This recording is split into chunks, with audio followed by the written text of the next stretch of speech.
to the Soothing Semantics podcast. I'm your host, Rafi Pinsky. We are at episode 199, if I remember correctly. Make sure to like, subscribe, and share this video. For all of your real estate needs, I would love to help you in South Florida. And without further ado, we have round 2 of the podcast with Rabbi Manis Friedman, and now we're in person, which is really a lot more exciting than doing a virtual Zoom episode. So for whoever doesn't know, Rabbi Manis Friedman is one of the most prominent rabbis on social media, revered by many people, respected by many people, and to Jews and non-Jews alike. And I'm here now in the cold winter in New York with Rabbi Manis himself. So thank you for joining me. Cold winter in New York is not anything like the cold winter in Minnesota. I spent 50 years in Minnesota. 50? 50. What brought you to Minnesota? See, this is new. I didn't know this. Shvichus. I was at Chabad House of St. Paul, Minnesota. Did you like it better than New York? Some things. Such as? Not the weather. How much colder? I couldn't get used to the weather. 50 years, I couldn't. My kids were all born there. They love it. Interesting. Mm-hmm. Minnesota. Okay, but it's a lot colder typically than New York? It used to be extremely cold. Like 20 below was normal. Oh, gross. But for how many months out of the year? It's right under Winnipeg. Ah, okay. Yeah, and too many months. We had snow on Sukkot, and we had snow on Pesach. That's too long. Yeah, no, because in New York already, Sukkot is relatively warm already. Ugh. And Pesach certainly is not snowing. Yeah, no, definitely not. Yeah. That's rough. Okay, so it's New York on steroids in terms of cold. Oh, that's not ideal. Okay, so a couple of things that I wanted to cover with you. I mean, you're the kind of person I can talk to for hours, and I could have done so in the first episode. So there's a couple of things that I had in my mind to bring to the table in this episode. I have that problem too. I can talk for hours. Yeah. And for the viewers, many of you, I'm sure, watching this do know who the rabbi is, but for ones who don't, he says things that people would find controversial. To me, I think they're very outside the box, but most of the things, if you really take the time to think about it, are just very logical. They make sense. And so before we started actually recording, I listened to this podcast host named, I think, Jake Neufeld, and he had this rabbi on his show that would consider himself an anti-Zionist. And I'm curious to hear, I don't know if you know this rabbi. Hold on, I want to just get the name, so maybe you'll recognize him by name, and if you don't, I'll just give you like a brief idea of who he is. Yeah, Rabbi Yaakov Shapiro. Does it ring a bell? Okay. So long story short, this rabbi is of the belief that there's really no need for us to have a homeland at this point. Jews are not a people. It's just a religion.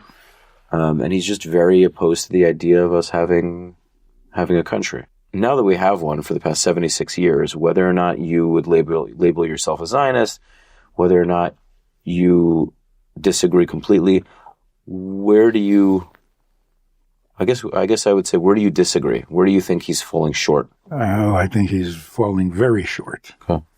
Not about Zionism. Isms we can debate. Right. You can accept it, you can reject it. It's neither here nor there. In fact, every ism is bad. Including Judaism. Yes. I saw you made a video about this. What is... If it's an ism, it's bad. Because it means it's artificial, it's created, manufactured by human beings. If it's true, it's true. You don't call it an ism. So being Jewish is not an ism. And our history is not an ism. It is what it is. That's interesting. To quickly interject, Judaism is the only religion of the three that is called an ism. You have Christianity and Islam. I mean, I guess you could say Islamism, but nobody really, day to day, nobody really calls it that. Why is Judaism the only one that has the ism? Good question. I don't know, but it's not good. Okay, so we don't practice Judaism. We live like Jews. Mm-hmm. It's like, the American Indian with a feather in his hat. He's not practicing an ism. Totally, right. So it's too artificial and it's misleading. So what does Zionism add to the fact that the Holy Land, the land of Israel, belongs to the people of Israel? It's our country, it's our place, it's our cradle, whatever you want to call it. What does Zionism add to that? A form of government? Nobody is proud of the government. No. It's a system that is complicated and complex, and it's not working. So if you don't like the style of government, perfectly legitimate. Mm-hmm. But that Israel shouldn't be, that Jews shouldn't be in Israel, that we are not a nation. Have you read the Torah? That's what I responded. I literally responded. I said, well, I had so many. Okay. I just for the sake of it, I went so hard on this. Hold on. I want to find this because I went crazy.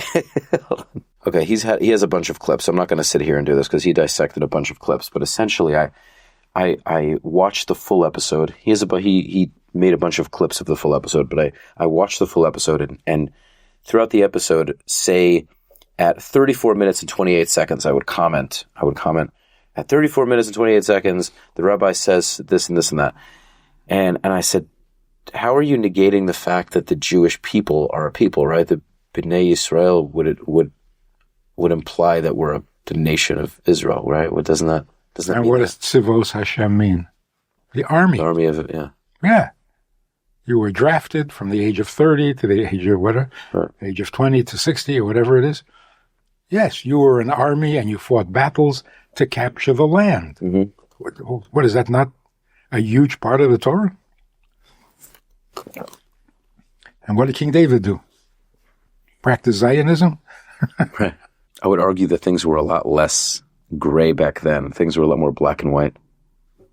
Conquest was very much an understandable idea. It was a commandment. Right. So there should be a Jewish safe place protected by a Jewish army because we can't rely on anybody else. What's the question? What is the question? This is amazing because these are the things that I was saying to him. He was saying, so this was the biggest part of the episode that got me. He said, people like to say that Israel is the safest place for Jews, but it seems to be the most dangerous considering the attacks and whatnot. And my response was, even if there are periods where, say, Miami is a safe place for Jews where little to no attacks happen in the span of, say, 5 years, look at history. Even if there's a period of safety and peace, everything can change in a moment's notice. And if it does change, we don't have an army that has a duty to protect us. Mm-hmm. There's a duty to protect that country. And if that country decides that Jews are no more, we have no one to rely on.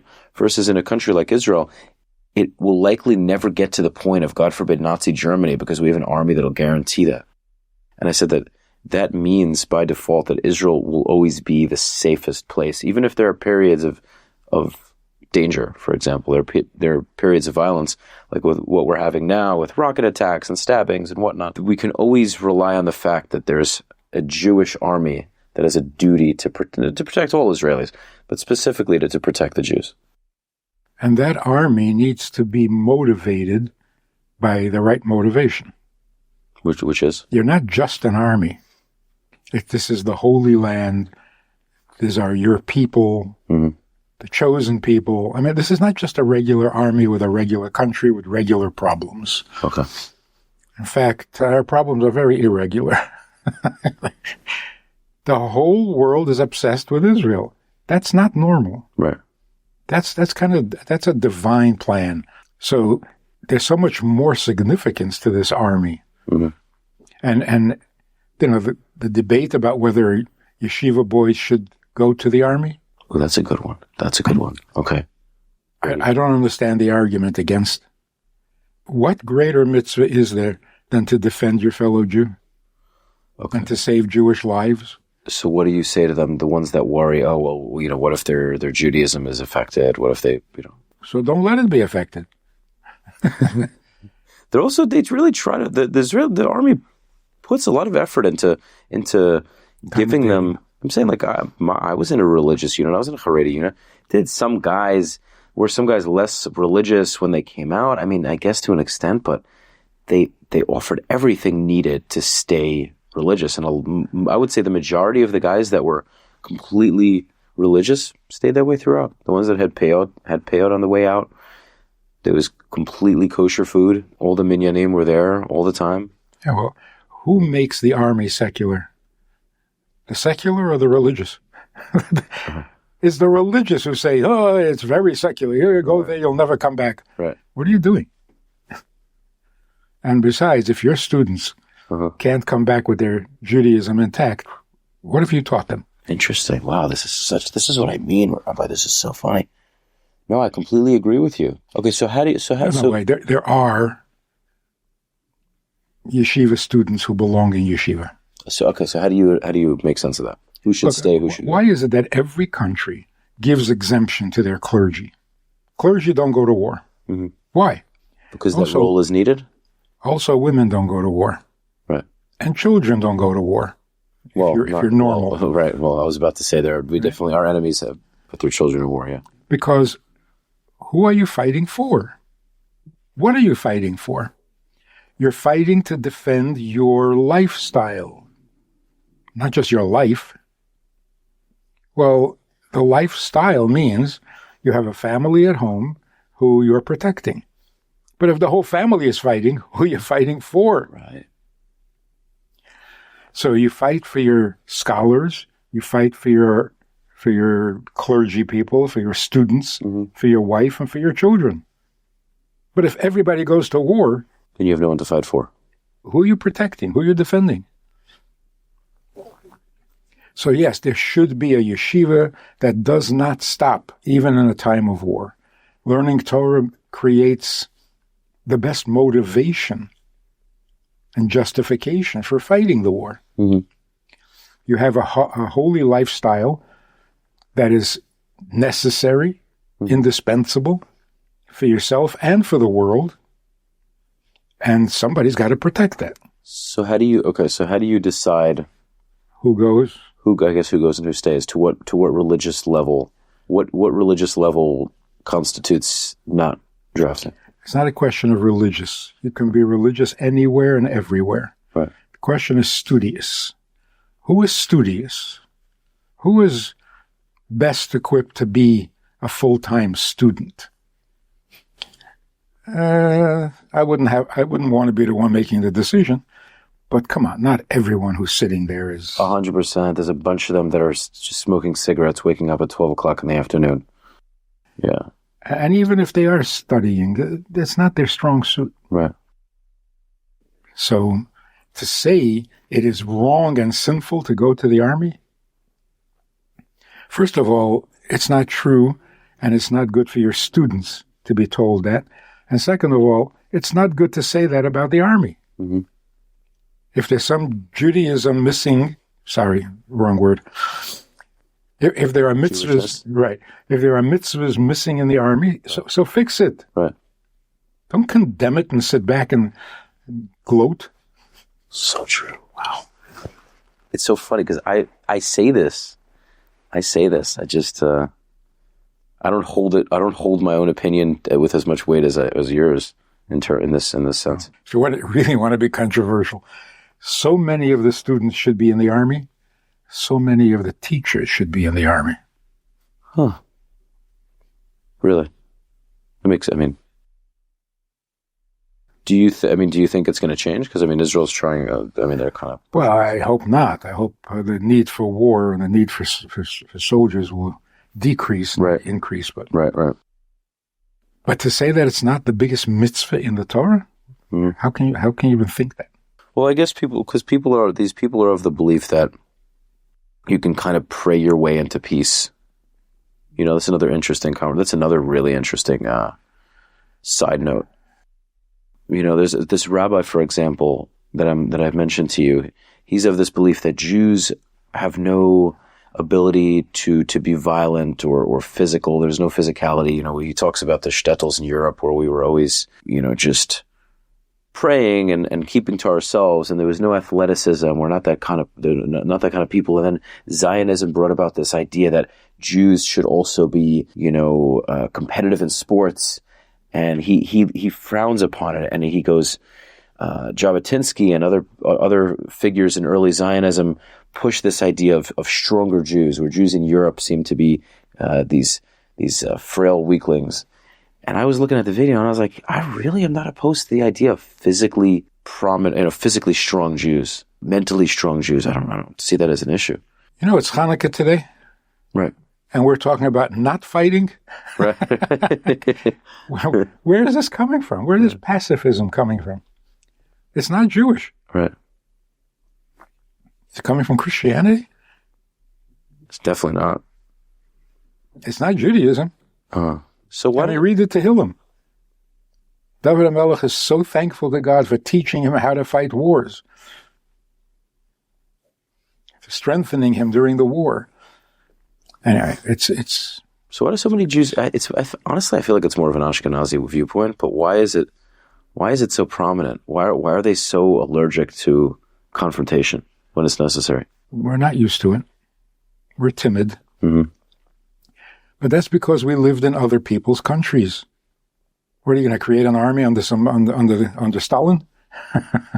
You're just reassuring the things I say all the time on my show, honestly. Okay. Somebody asked why didn't Jews resist the Germans? Mm-hmm. So why didn't Czechoslovakia? Why didn't France? Right. Armies, soldiers, nations couldn't resist. Right. We should resist?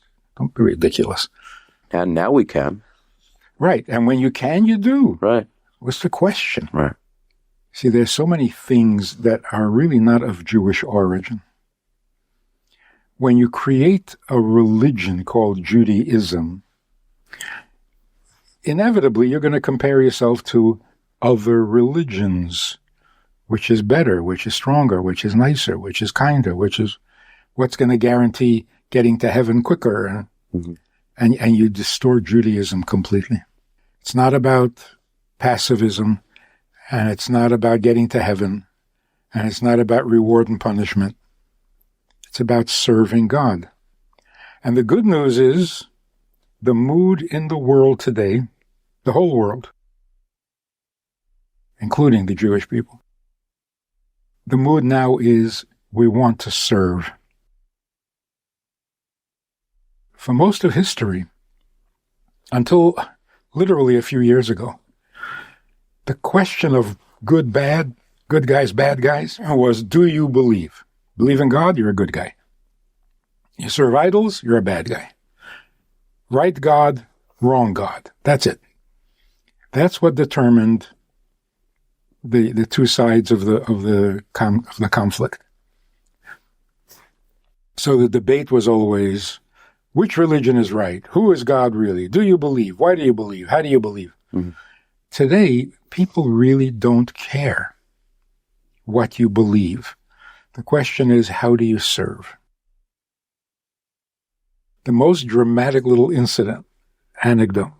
I'm talking to a guy who is absolutely an atheist, or is an absolute atheist. Mm-hmm. There is no God and never was. The whole thing is. When he finishes, I say to him, that's really sad because God is waiting for you to put on tefillin. We got to get Yossi Farrow involved. Are you familiar with this Yossi Farrow? Yeah. You know him? He says, really? Changed everything. You want me to believe? I didn't even know how to believe. What does it mean to believe? Just to agree to something? What does it even mean? Right. And what are you believing? This one says this, but they're not interested in belief. They're interested in serving. In other words, I don't want to know who created the world. I want to know why I'm part of creation. If you can't tell me that, then I'm not interested in anything else. So people want to do mitzvot before they believe in God. They want to serve him before they believe in him. Because the big question today is, why are we here? Life does not justify itself. That is such a major shift. It changes everything. Wow. Everything we did in history was to not die. Right. Right? Necessity is the mother of all invention. Sure. That's everything was, well, you want to die? Oh, you better do this. You're going to die. Right. Now people are saying, this doesn't make sense. I have to live because if not, I won't be alive. That doesn't make any sense. So what's the approach? The approach is, why am I here? Just being here is not justified. Eat, drink, and be merry? No, it doesn't work. It leads to depression. If you can't answer the question of why we're here, you can't live. You can fake it, you can tread water, but so the ancient philosophers dealt with the question of the purpose of life. Today, 10-year-olds are dealing with the question. Why was I born? I didn't ask to be born. I mean, I have a friend with dark humor. I'm not going to put his name on the spot, but he always jokes about these. He's like, I didn't choose it. He has the most hilarious dark humor. You know who I'm talking about. Part of the Chabad community, one of my best friends. He goes, I didn't ask my parents to make me. He's like, they decided to do it. It wasn't my choice. He's like, they should have consulted with me before they did it. and that has become a serious accusation or a serious demand. People are taking their parents to court. It's crazy. It's insane. And they're winning? But it's such a legitimate argument. Right. Why do I have to get a job? I didn't ask for this. I didn't agree to this. And all of a sudden, I'm responsible? How did that happen? I guess in some crazy way you're right. Okay. You can't make your parents responsible because they didn't ask to be born either. So it's not like it's their fault. They have the same problem. Right, but I'm saying their inability to choose whether to be born doesn't mean that they didn't have the choice to create you, no? They still have the choice to create you. But it doesn't justify. So their life is not any more justified than mine. Uh-huh. They have the same problem. They want to sue their grandparents. So where do you have to go all the way back to Adam and Eve? And they didn't ask to be born either. Right. So it's such a good question. Mm-hmm. How did we avoid it for 5,000 years? Right. Well, maybe we had the answer back then. But the point is, if you don't have an answer to that, you have nothing to offer. Because the rest is just commentary. Is there a clear answer, or does it just depend on what your answer is? Is it? Well, here's where it gets to the crux of Judaism. Right. Ism. Yeah. We're stuck with the word, We're gonna. Yeah, we can't get rid of it. Yeah. So the crux of Torah is, you know what you think of life. You want to hear what God thinks of life? That's the Torah.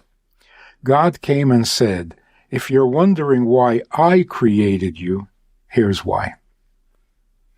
So it's really not about us. We're not here for us. I don't need to be born, but I am born, so somebody needs me. Who? Well, guess what? Your creator. I mean, it makes so much sense, it almost sounds childish. The reason we believe in a creator is because there's no other explanation for why I'm here, not how did the world come into existence. For all the years, there must be a God. How else did the world come into being? So science comes along and says, well, maybe it was this, that, Big Bang. What? That's not the reason we believe in God. To answer the question of how the world came in, what are we all, cosmologists? The reason we believe in God is because otherwise I got nothing to do here. Right. It's a much more serious question. So the real message of Judaism is a creation doesn't have needs. A creator has needs. How did we get that wrong? So that was also a point of contention with that rabbi that I mentioned to you, is he goes, how could you say that God needs us as opposed to us needing God?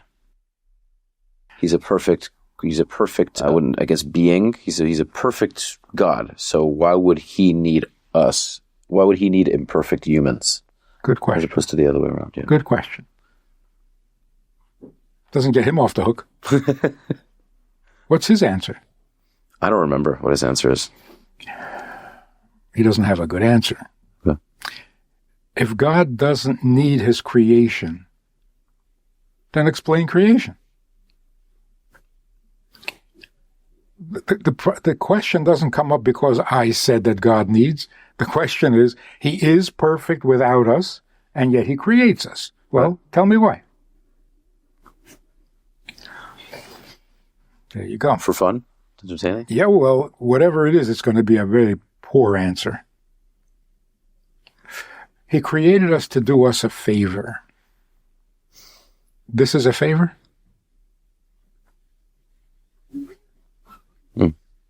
Well, not really, but when you die, then you'll be rewarded, and that's the favor. So you know what?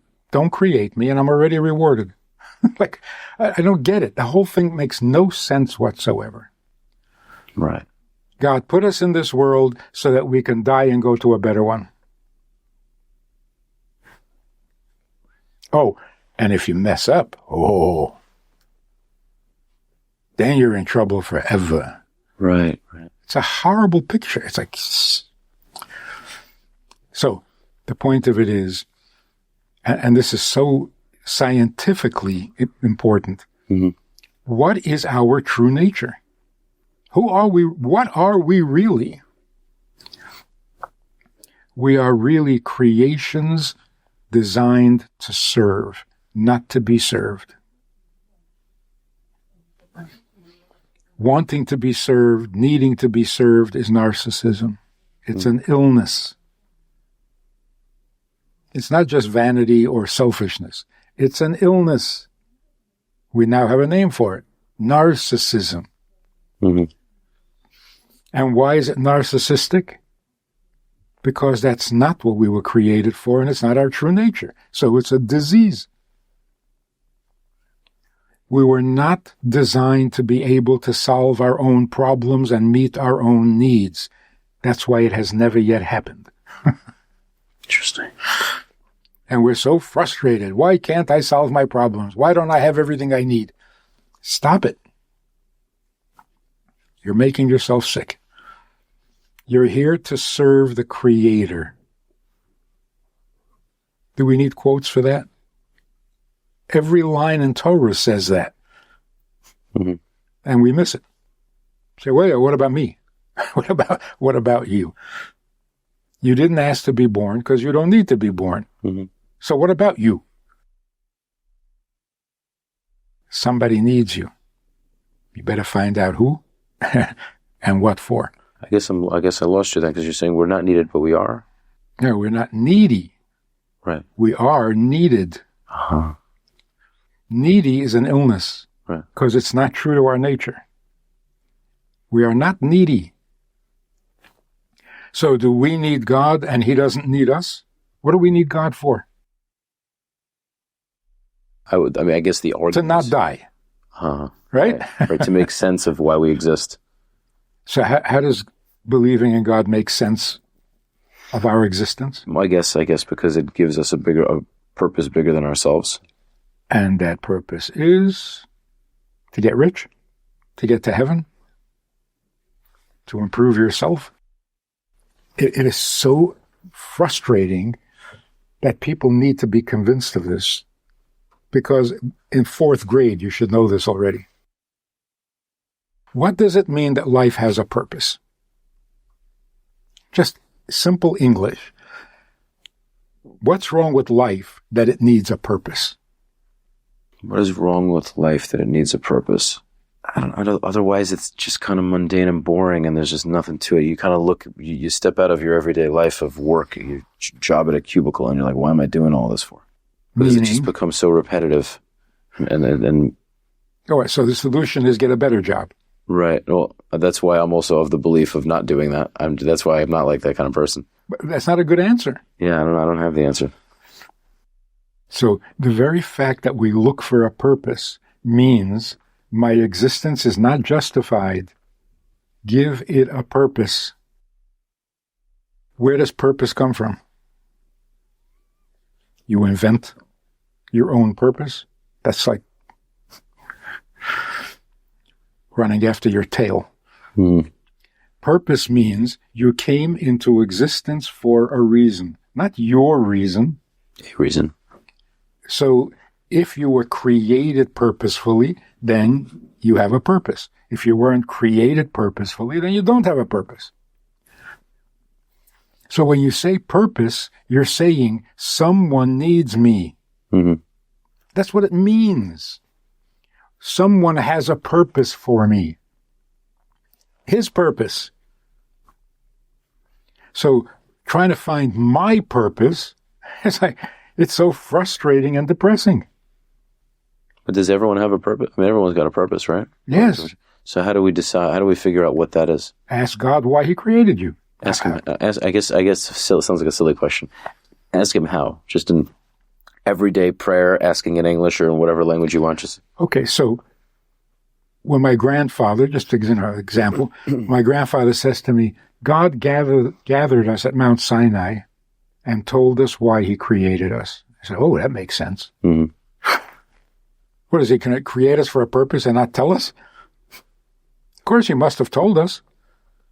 He said, yeah, it was at Mount Sinai. Oh, okay. It's so simple and logical and sensible. It's only our vanity and our ego that distorts everything. I'm here to serve him? Yeah, what is that, an insult to your ego? We are here to serve, not be served. And that's why being here is better than being in heaven. Wow, that's a take. In heaven, you are served very well. So you're saying that we should prioritize this world? I grew up with a completely different thought process. If you don't prioritize this world, you're a potential terrorist. Right? If there's a better world, then figure out a way to get there quickly. Right. So, but what do you say to all of the rabbis that are always talking about Olam Haba, the world to come, kind of making it seem like this is insignificant? So first of all, it's simple ignorance. Mm-hmm. Olam Haba means this world when it reaches its perfection. Uh-huh. It doesn't mean going to heaven. Right. Sometimes we refer to heaven as Olam Haba, but that's not the real meaning of it. Real meaning of, like, this world is only the corridor that leads to the... I thought, like, this world leads to heaven? No. So, the world as it is today is the corridor to the world that will be when it is perfected. Interesting. And then all the souls in heaven will come back to earth. Heaven is a holding pattern. It's not a destination. That's so interesting. It's not what I was taught, but it makes so much sense. So I have an interesting question, because you mentioned people becoming terrorists if they prioritize the world to come, so to speak. What do we think about? We think about Islam, right? Do you think that Islam exists solely, meaning Muslims are messengers? They have the teachings they have in order to teach us that we're probably not doing something right. Do you think there's a truth to that? I don't know if anything exists just to be wrong. Okay. Actually, Islam and Christianity taught the world about the Torah. We could never have reached the people that they reach. Okay. Go anywhere in the world and say Adam and Eve, and everyone knows what you're talking about. Right. What is that, Islam or Christianity? Neither. It's the Torah. Mm-hmm. Ask anyone about Messiah. Everybody knows what you mean. Mm-hmm. They don't know who you mean. Right. It's a heavily debated topic, right? Right. But everybody knows that there is something coming. There's a Messiah. There's an end to this mess. Mm-hmm. And it's all going to turn out good. And there's going to be this guy who's going to lead the perfection or the utopian. Okay, so now it's just a question of how do we get there? Mm-hmm. By doing more mitzvahs or doing less mitzvahs? By serving God better or by serving God less? Okay, so the world is ready for Mashiach to a great degree because of Islam and Christianity. So you have to tweak the details a little bit, but the principles are all there. I mean, until recently, everybody knew the Ten Commandments. Right. It's only universities that That's funny. destroy the Ten Commandments. Mm-hmm. So we have to clearly, carefully identify Jewish principles, not those principles that we've picked up along the way from Christians, from Muslims, from secular humanists, because a lot of that has been not only absorbed into Judaism, but called Judaism. And it's not like the Geneva Convention. Right. Nothing Jewish about it, and nothing sensible about it. It's just a form of suicide. Interesting. Protect your enemy's children and their civilians.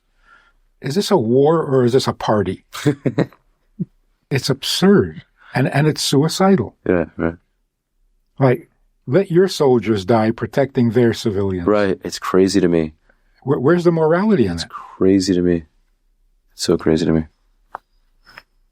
Yeah, no, I've been posting these short clips, these segments from my episodes, and I might get people who are clearly not for the state existing, and they're sending me these messages like, "Yo, you guys should go." And sometimes I'll post these funny, GIFs, if you're familiar. Those little quick video. They're not videos, but 2 or 3 seconds of like somebody say somebody who's anti-Israel says, leave. The Jews should all leave. I'll post a guy holding a coffee mug saying no, and it says no underneath. He's just sipping it casually, something like that, just to be funny. But I'm really just gathering my thoughts. If we had to summarize, what exactly is Chabad? To me, it's just bringing Jews together from all walks of life without judgment. Which is another way of saying, let's just be Jewish. Right. Let's get rid of all the stuff right. that doesn't belong in our thinking, in our philosophy, in our lifestyle. Because we picked up a lot of garbage along the way. Right. So let's just go back to the original, innocent, like a little cruise of oil that was not contaminated. Right. That's what we're looking for.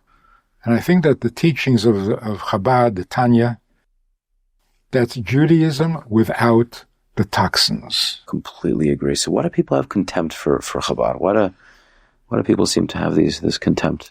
Well, look, it's really unsettling to find out that everything you thought was right is not. Mm-hmm. The whole world is going through this. Everything anyone ever believed in has turned out to be false. Right. Higher education, disaster. Science, terribly dangerous. Medicine, corrupt as everything else. Politicians, so true. What do you believe in these days? Now it says that before Mashiach comes, nations will go to war and destroy the world. That doesn't mean physically destroy the world. Destroy everyone's world. It must be very painful for people. Put all their faith and all their money and all their trust in university education to find out that is just teaching anti-Semitism and woke idiocy. Wow. People are going into debt, major debt for that. Yeah. So how do we fix it? What's the? Well, that's why the coming of Mashiach is not an easy process. Is it a person? Is it an idea? Is it collective? Okay. Both. Every good idea came from a person. Right. Every bad idea came from a person. So life-changing movements and events came from a person. So why would this be any different? So again, the good news is everyone in the world today is looking for a way to serve. They don't want a philosophy, and they don't want a belief, and they don't want an ism. Right. What can I do? That's all people want to know. And that is very, very good. I agree. Yeah, I agree. Yeah, I think if we kind of all had that outlook, we'd probably be a lot better off. The world would be pretty close to perfect. If everyone woke up in the morning, tomorrow morning, and their only thought was, what does God need from me today? Isn't it a better world already? Sure.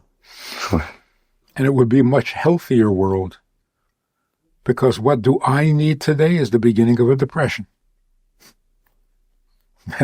If you ask, what do you need today? The answer is antidepressant pills. Right. Yeah, no, this makes a lot of sense. Makes a lot of sense.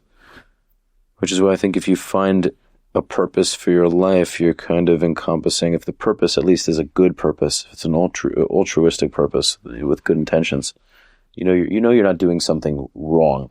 You gotta know whether what you're doing is wrong or not. So if you're doing something that you know is right, you're effectively serving God, right? That's the good news is, I mean, if people want to know, why am I here? Mm-hmm. You're here to serve God. What does God need of you? That you should make his creation better. He created the world. He invested in the world. He's interested in the world. If you can make it better, then you're serving him. Mm-hmm. I have this little example of a gardener, a Japanese gardener who is an artist. Mm-hmm. He just loves beauty. And anyway, he sees this neglected lawn and he can't stand it. So without asking anybody, he goes in there and makes it a beautiful garden. Suddenly some guy walks over to him and gives him a check. He says, what is this? He says, that lawn, it was my lawn. So I owe you. Anything we do to make this world better, who are you serving? The master of the universe, because it's his universe that you just improved. Mm. So a guy goes, like you mentioned before, a guy goes to a job, it's boring, he works on an assembly line, and he's depressed, and life is meaningless. No. If you're producing a useful product, you're serving God. So whoever invented the electric toothbrush has got a guaranteed seat in heaven. Pretty solid, yeah. Yeah, okay, fair enough. I use an electronic toothbrush. Yeah, and whoever invented the bread slicer? Oh. Yeah. The toaster's a big one. Mm-hmm. The air fryer. Oh no, the air fryer guy or girl, straight to heaven. But even the guy who works in the shipping department of those products, mm-hmm. You're shipping those products to people who need it. You're serving God. It's not a boring job. It's a divine mission. It's actually crazy. If people looked at it that way, people would be a lot happier. Yes. Wow. Because people think, your average human thinks that everything they do has zero significance. For themselves, that's true. It's so true. Wow, that's so deep. Every time we get into something, Rabbi, you peel a layer back and it's just like, it's like this never-ending depth. It's crazy. It like messes with my head because I'm a deep person. And every time I feel like we got to the depths of it, you peel another onion back and I'm like, whoa, wait. Well, getting to the truth is a process of elimination, really. Right. Because we're born and we immediately have the wrong perception of ourselves, the world. A baby born sees the world as his or her playpen. Mm-hmm. Mom exists for me, dad exists for me, everyone exists for me, everything is mine. Mm-hmm. How do you fix that? How do you peel all those layers away in order to get to the truth? So the fact that today people are actually at that point. Why am I here? That's the exact opposite of everything is for me. So we've made a lot of progress. When 10-year-olds say, I didn't ask to be born, wow. They're not depressed. That is so perceptive. It makes me realize that my friend, the friend that I'm talking about, he's brilliant. He really is. He's a brilliant person. He's just often so misunderstood. What do you do with that? Because I feel like I understand him a lot more than most people do. That's why I'm so close to him. He happens to have a lot of friends. I mean, he's a very loved person, but sometimes he finds himself not knowing direction. I feel like this is he would love to have this, you answer this, in terms of like work-wise. He has a tough time finding somebody to work for that appreciates him, where he does a job that speaks to him, that brings him value. He seems like the kind of person like me that needs to do something that he's passionate about. He can't just work some mundane, everyday job that he doesn't have a love for. So he finds himself doing something, and then it just doesn't speak to him, and he needs to find something else. Because he's such a deep person. Everything he does, he has such deep thought about. So what advice do you give for someone like that? Because I feel like he's got huge potential. He's got to ratchet up a level. Stop looking for what gives you passion. Okay. Look for what God needs from you. What's God's passion? Okay, but that sounds so broad. How do you I mean, I guess he's the only one who can figure that out. But what else can you? How do you identify truth? That it gives you passion, that you have a passion for it? That means it's true? No. Okay. So you're looking for something more valid than your passion or your love. Okay. So that is his glass ceiling that keeps him from getting to where he needs to be. He's using the wrong measure to determine whether something is valid, true, worthwhile. If you have a passion for it, that makes it valid? It doesn't. Okay. That's why he's always disappointed. Okay, so then what should he really be looking for? I know you just said it, but I'm trying to really internalize it. Ask God what he needs. Uh-huh. And that doesn't have to be a religious thing necessarily. Better than religion, it's God. Right, so what you're saying is if God needs you to make plastic bags, then you make the plastic bags. You need to sell hundreds of millions of plastic bags to the world, and that's your calling. So how do you find that thing? You just have to pray for it, ask for it? Well, first of all, you have to volunteer. I'm here to serve. Okay. That's a big step. It's a proclamation. You're proclaiming it. You wake up so he should wake up in the morning tomorrow and just get out of bed and say, I'm asking you to tell me what that is. Or the way Avraham said it, Hineni. Here I am. Got it. You're volunteering. Interesting. Mm-hmm. He's going to love this. I'm glad I thought of this. Okay.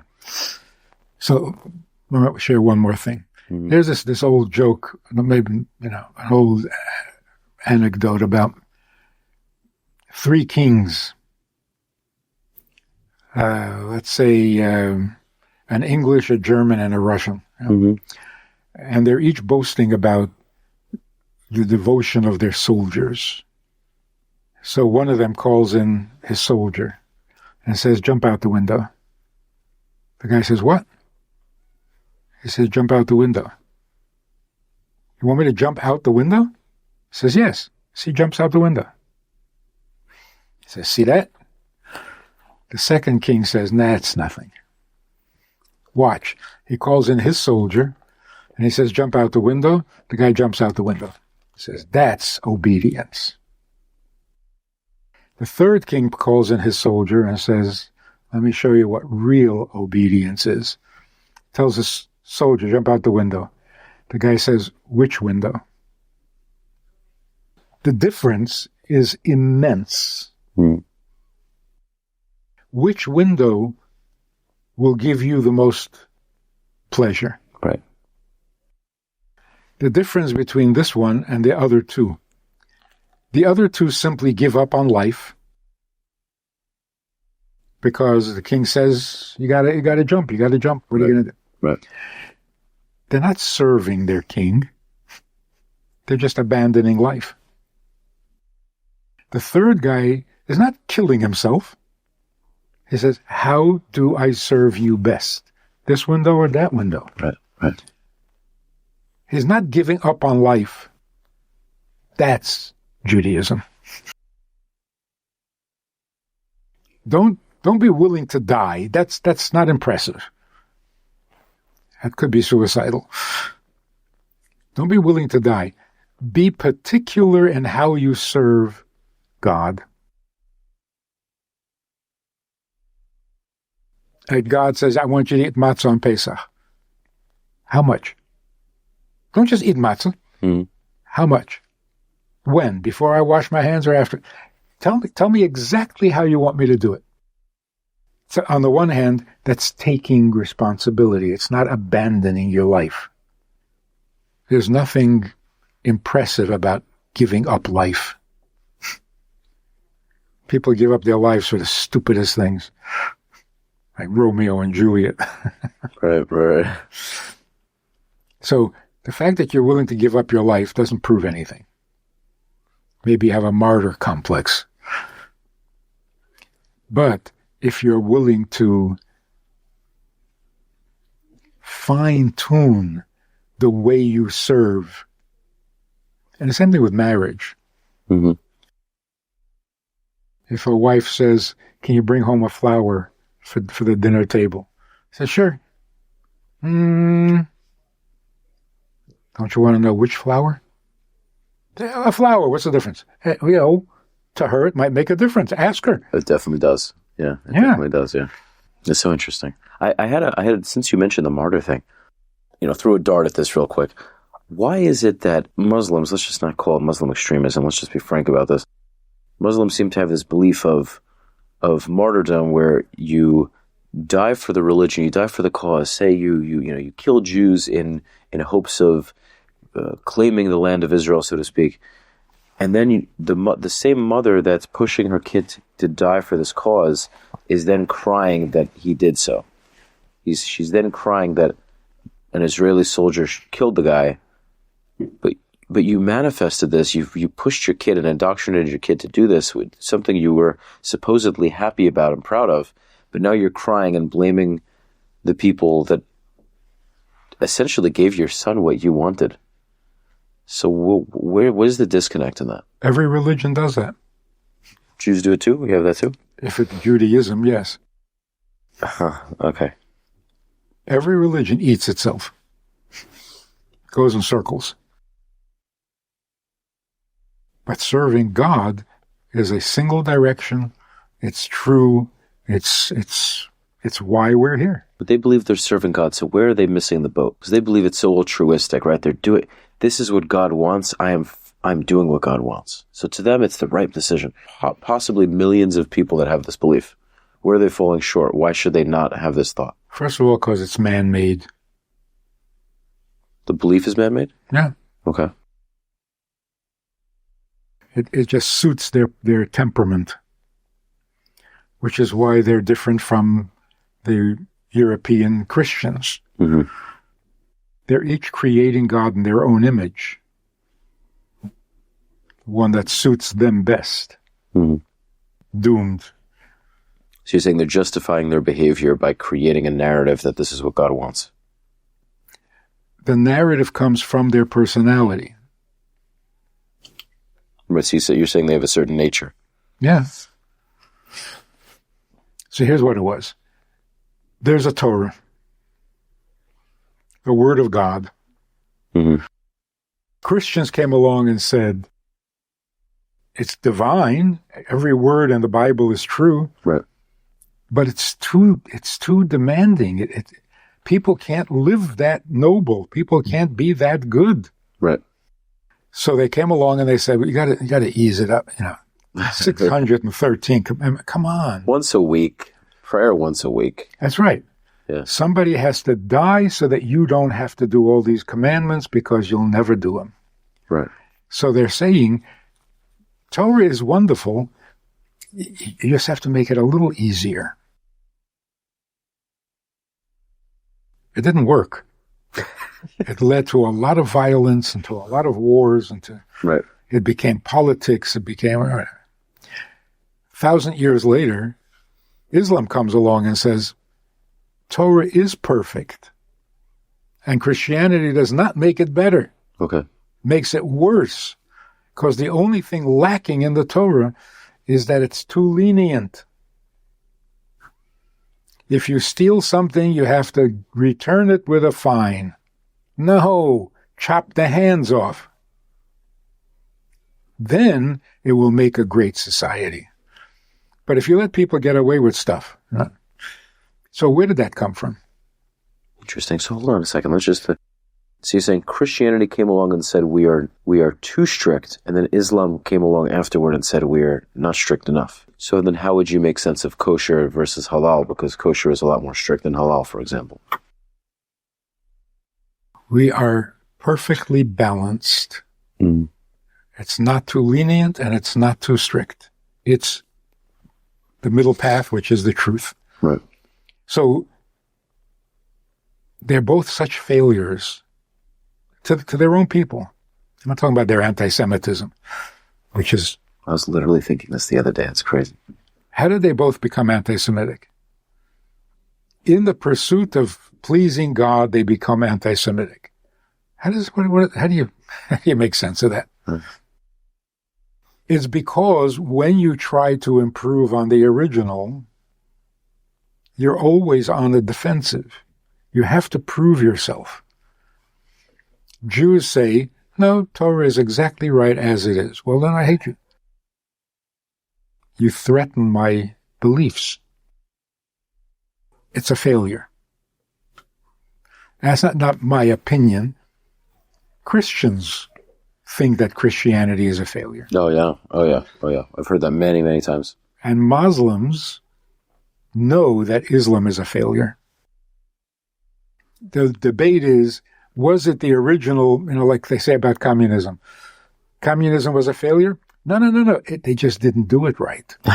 It's a great idea, but you got to do it right. So you would say Muslims know that it's a failure, but they don't seem to act that way. They seem to feel so certain. Those are the extremists. Okay. The same is true with Christianity. But the average guy, he's terrified of his own religion. Right. So what do you do when you have an original? You try to improve on it, to embellish, and it turns out that it's not an improvement. You go back to the original. That's exactly what is happening and is going to happen. Christianity and Islam are going to go back to the original. They're going to come to the Jews and say, okay, so tell us again, what did God say? Because we got it all distorted. That's what's happening. It's so true. That's literally what's happening right now. Yes. You take Israel, right? I mean, I think so. Something that's interesting to bring up is because in Israel, we're definitely, parts of the country or the people can be very far from you don't want to say Judaism, but Jewishness, the religion of the Jews. But you have the Western world, which is so far off in terms of woke values and beliefs that just are not objectively true. These my truths versus the truth, right? And then Islam is just intolerant of all of it because they see what's happening in the West and they don't want to accept any of it. And then you have Israel, which is like most Jews in Israel are like, I'm going to hold on to these traditional values, but I have a level of empathy. This is how I see it. I have a level of empathy for things I don't necessarily agree with. Does that make sense? Like, okay, I don't necessarily, I live in Jerusalem. I don't necessarily agree with gay rights, or I don't agree that trans are normal people, but you know what? I live in my city. I have a job. I have a house. I have a family. I don't really think it's normal, but it's between them and God. I don't get paid enough to worry about it.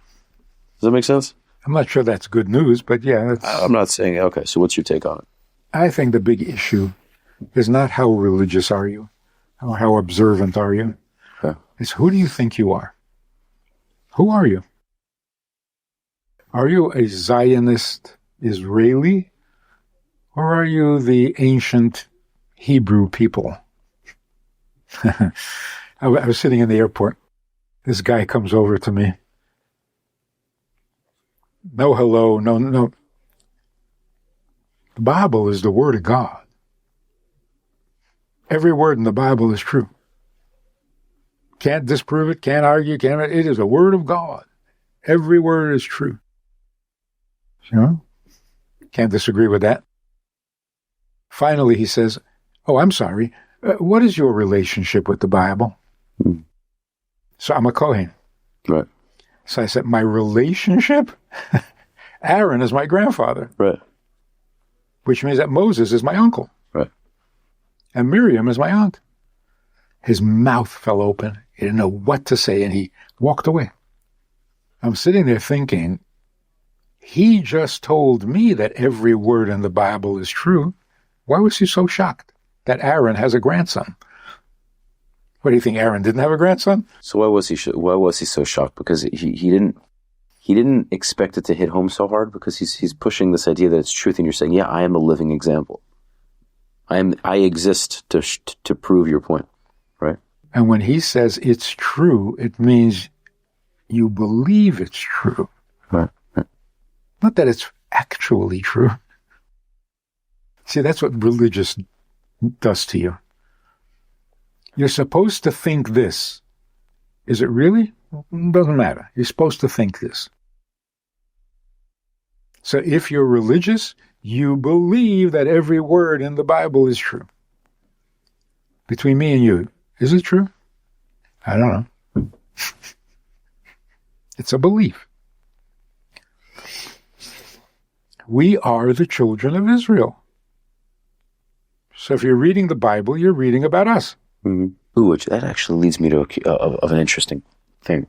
There's this Syrian Muslim guy that I started to talk to, and we're always debating Israel and whatnot. And he goes, "Oh, the sons of Jacob technically are not only the Jews; they're also, I guess, the Semites, the people of the Levant, which could be Syrians like him."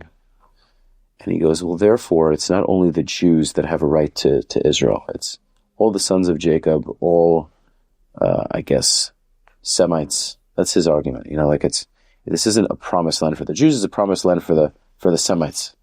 He hasn't read the Bible. Okay. Anyone who is a descendant of Shem is a Semite, or a Shemite. Mm-hmm. Among the descendants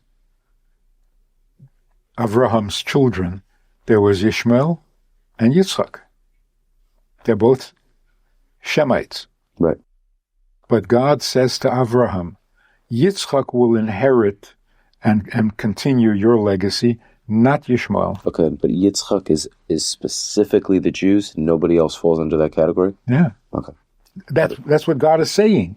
Ishmael and Yitzchak are not the same, even though they're both Semites. Right. Yitzchak is Jewish. Ishmael is not. Okay. And his argument, I guess, is he is also part of what we would consider Isaac. He thinks he's a descendant of Isaac? I think so. I think that's what he's saying. And you can't believe that. Either you are or you're not. Right. He's not. Mm. The unbroken chain of Jewish identity is absolutely miraculous. I don't know how many people can trace their ancestry back to Ishmael because of the intermarriage and the mingling and intermingling of peoples. So those who had been descendants of Shem intermarried with the descendants of Ham and Japheth. So who are they now? I don't know if anyone. There are people who can trace themselves back to Muhammad. Right, especially the Saudis, yeah. But I don't know of anybody who can trace them back to Ishmael. Why is that? Because of assimilation, intermarriage. Okay, so what would you say about us, the Jews that assimilate in the United States, all these Jews that marry non-Jews that assimilate? What I mean, that's a tiny percentage. Is it? I thought it was a big number. So you're saying most of us stick to the family? In history, yeah. Okay. Most of the time because we had no choice. That's why we got Crohn's disease. Yeah, and taste sex. A lot of marrying. Yeah, it's true. I was in Milan for a Shabbaton. Mm-hmm. Driving back to the airport, the foot traffic, the pedestrian traffic is so heavy, cars can't move. So I'm sitting in the taxi and we're not moving. Mm-hmm. So I said to the taxi driver, these Romans are going to make me miss my flight. He says, there are no Romans. The only people from the ancient times that are still here are the Jews. It's from a non-Jewish Italian. That's what he said? Yeah. So who are they now? Who's the hodgepodge?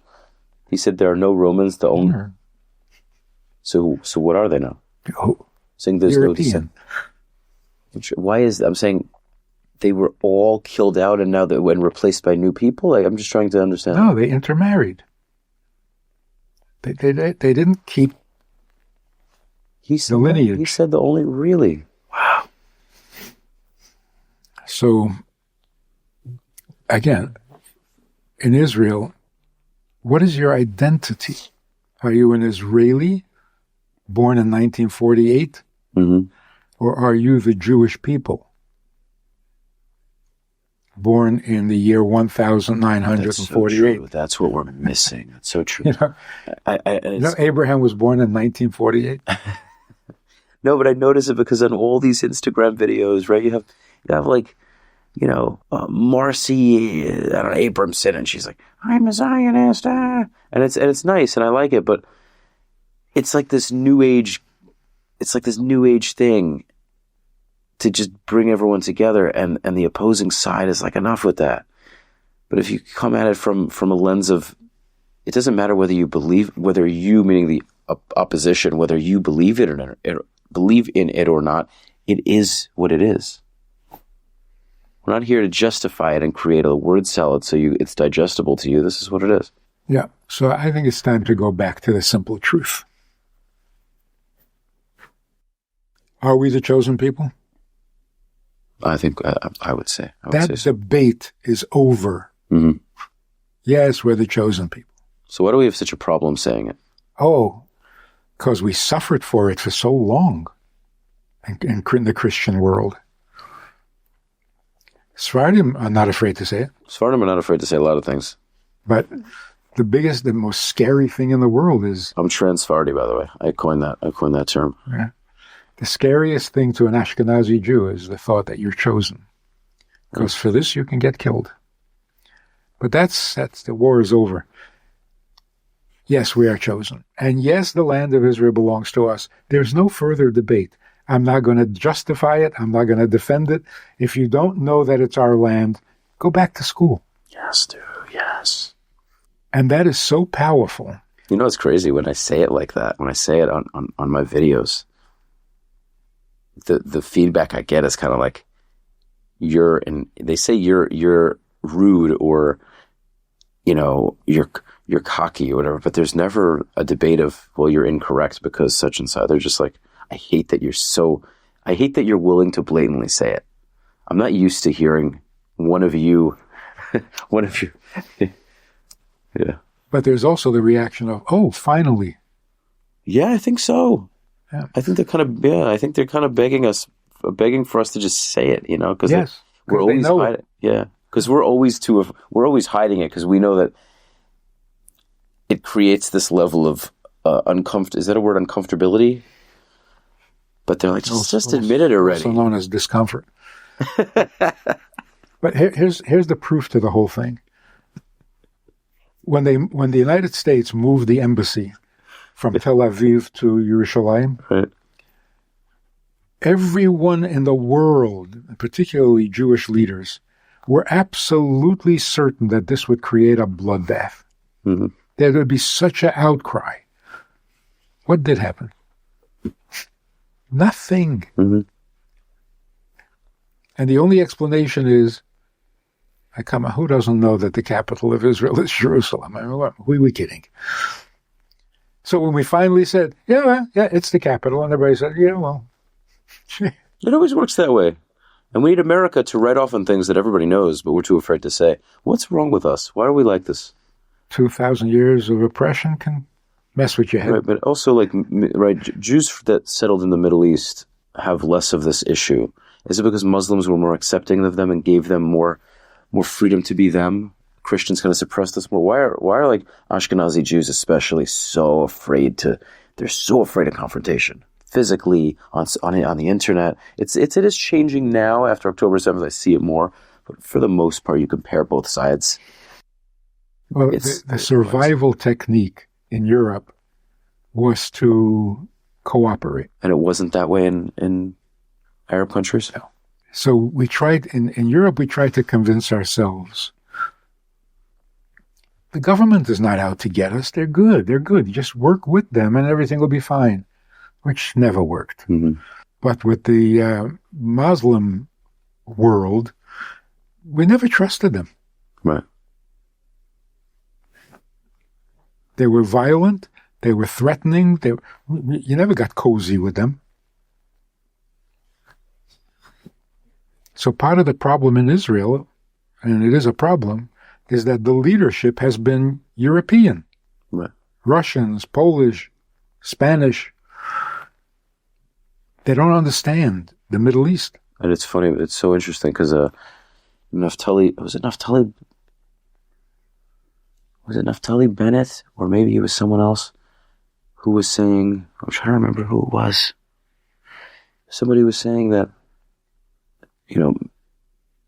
Mizrahi Jews were telling, whether either it was Bibi or someone else, like, you're not listening. Like, the Palestinian side keeps telling you what they want to do to you, and you keep assuming and you keep trying to tell them, no, that's not what you really want. And they keep saying, yes, it is. So why do we try to push a round peg in a square hole, or the other way around? Why do we? Somebody asked the Rebbe, why don't you come to Israel and be the leader? Mm-hmm. He said, the only leader in Israel that will be accepted is someone from Israel. Not from Europe, not from Russia, not from America, it's got to be organic. Otherwise, you don't know who you're dealing with. So was he saying, but is he saying, do you mean he's saying that he's Ashkenazi, or is he saying that he didn't grow up in the land, he grew up in the States? Is that what he means? He wasn't born in the land. Got it. So he's saying that he doesn't truly understand it. But it's not because he doesn't see himself as authentically Jewish, right? Not that he doesn't understand it, but he won't be accepted by the people. They're not comfortable with outsiders. It's amazing, Rabbi, because I'm not trying to diminish what you're saying. It's just I've literally thought this. Yeah, so you're saying we need more of an authentic leader, a leader where even our enemies look at him and say, this is the guy. We have not fooled him. Then they'll behave themselves. Completely. But right now, the Arab world is convinced, and with some justification, that they have us all confused. Yeah. They have us all tricked, and we're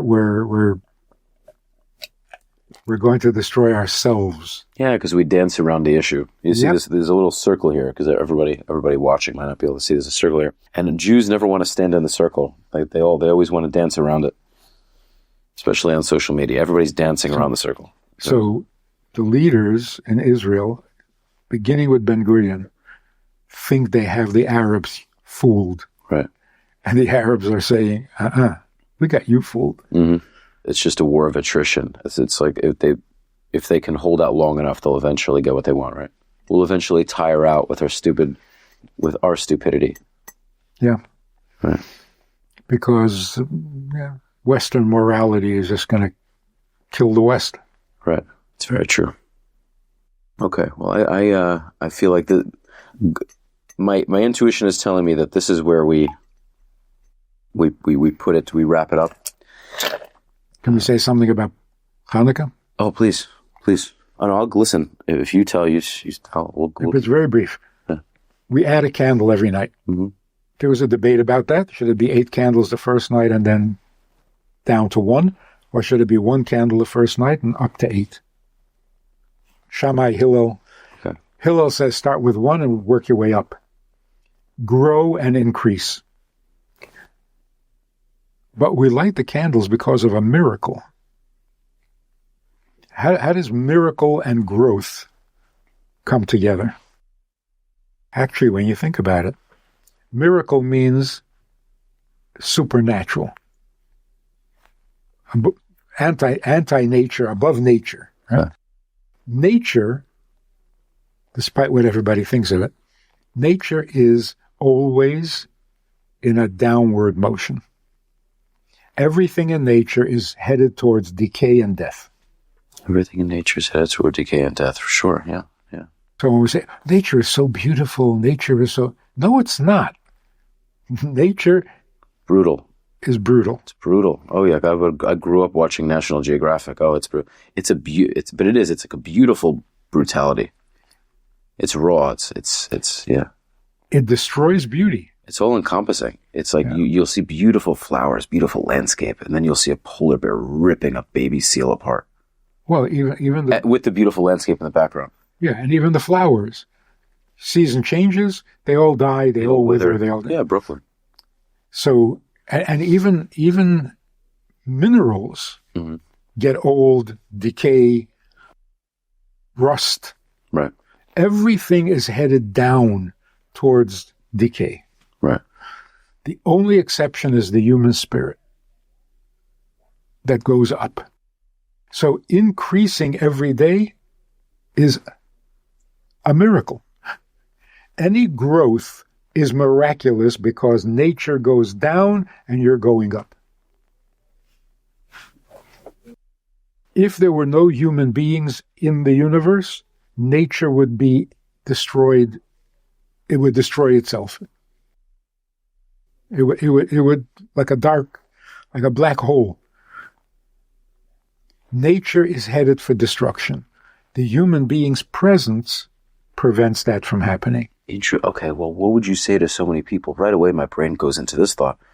What do you say to people, all these environmentalists that go, well, look at what humans are doing to this perfect ecosystem, right? Nature has its way of working itself out, right? The carnivores eat the herbivores, and everything has this balance. And then humans come in with their factories and their cars and their, gas emissions and all of their destruction, building cities and tearing things down, and all these wars, right? The explosions, right? You have these atomic bombs and what they can do to the environment, right? You drop in bombs. Let's say Israel, the Gaza war, they're dropping bombs, tons of bombs.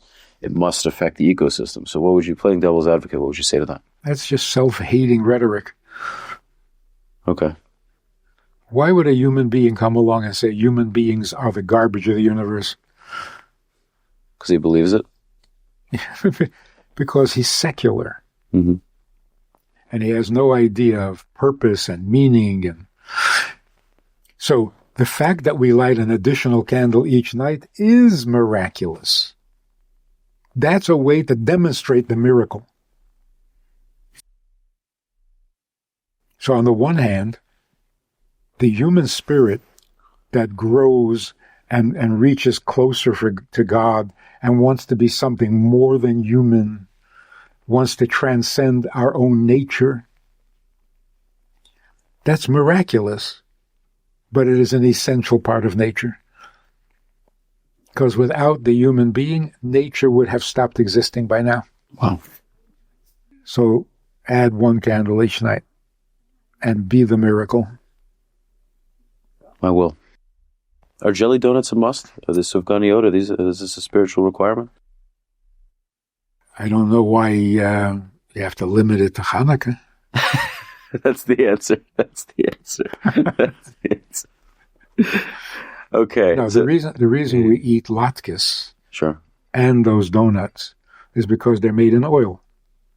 Well, while I'm here, I'm staying in a Moroccan household. They don't do latkes, unfortunately. They do, okay, because I haven't had any yet. So, we'll see. Yeah. Okay. Well, I'm just gonna say. Is there anything else you wanted to add? Okay.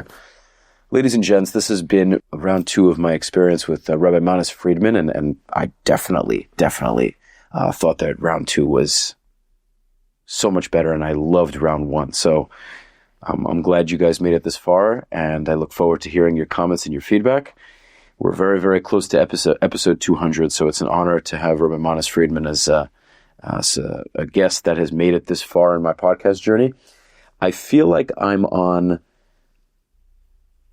I don't know how else to say this, but I think this is the most accurate. I without doing shrooms, I feel like this was almost a psychedelic experience. Like I'm not. It's you make my brain go into this overdrive. It's amazing. I love talking to you. It's incredible. Yeah, really powerful. I enjoy having these conversations. It's also true. It's really amazing. I love talking to you. I don't know if it's psychedelic, but it's true. Yeah. You just like open the circuits in my brain are just like, yeah. Thank you guys as always. Real estate wise, I'm not even thinking of real estate, but I would love to help you. I just throw it in there at the end of it. I'm gonna have to take a pretty heavy sleep tonight. It's Friday night. I know you guys are watching this on a Tuesday. You may be watching it later. My episodes always come out on Tuesday, but it is Friday afternoon recording this episode. So Shabbat is definitely going to be a day where I'm going to have to let my brain kind of unwind. So thank you guys for watching the episode. Stay tuned for the next one. It's a wrap.